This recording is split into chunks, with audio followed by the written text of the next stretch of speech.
Puis je voulais rapporter aussi, là, on avait sorti les statistiques de vente de permis de chasse du site du ministère. Je vais le montrer à l'écran. Ça jase pas mal. Oui, c'est ça. Puis tu sais, c'est quand on dit qu'on peut faire parler les chiffres, là, à la base, vous pouvez regarder dans le tableau. Moi, ce que je veux vous parler, c'est les permis, les permis vendus aux non-résidents. Donc, les gens qui viennent de l'extérieur du Québec, qui viennent chasser au Québec.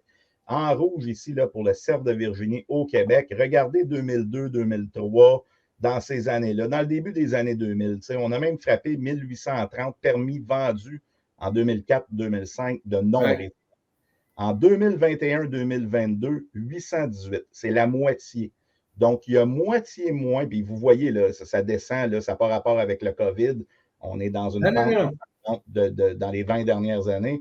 Puis ça, c'est directement relié à l'expérience de chasse.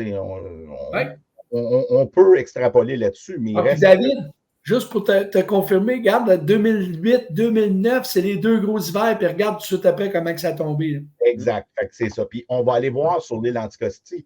Il y a peut-être d'autres facteurs que je pourrais.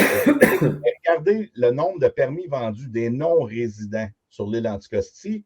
En 2002-2003, on jouait dans du 2600. En 2021-2022, 400. 392 exactement. Donc, l'expérience de chasse, les non-résidents, pourquoi ils viennent chasser au Québec? On a fait l'exercice ensemble, moi et David, aujourd'hui ou hier aussi, par rapport à l'évolution des permis de chasse en général. L'évolution des permis de chasse en général au Québec a monté. Par contre, le chevreuil baisse. Si on regarde l'orignal, il est passé de 100 jusqu'à 100, pas loin de 180 000. Là, je n'ai pas retenu les chiffres par cœur, David. Le dindon est en croissance exponentielle. L'ours est passé de 5 000 à pas loin de 20 000 permis. Ouais, on parle souvent de relève à la chasse. On a peur que oui, on va perdre des adeptes à cause du vieillissement de la population et tout ça.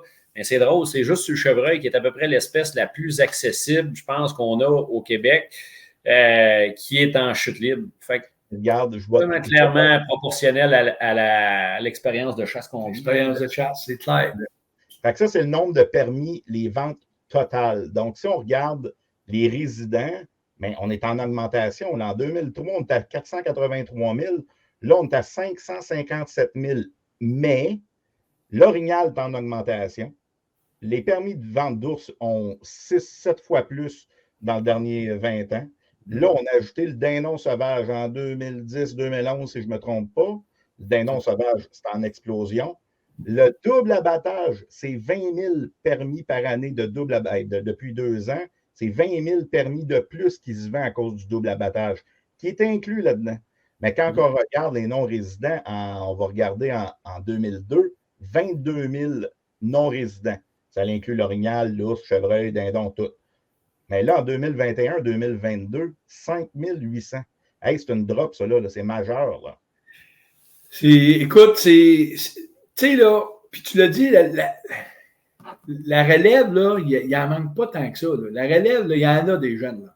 Et on le voit, les chasses augmentent, là, mais il faut l'expérience de chasse sur le chevreuil. Moi, je n'entends parler, des jeunes viennent me voir et ils disent, on peut passer 4 heures le matin, 4 heures le soir, puis voir 2-3 chevreuils, puis voir rien que des femelles, puis dans toute une saison de chasse, voir un spike, puis il faut que je le laisse passer.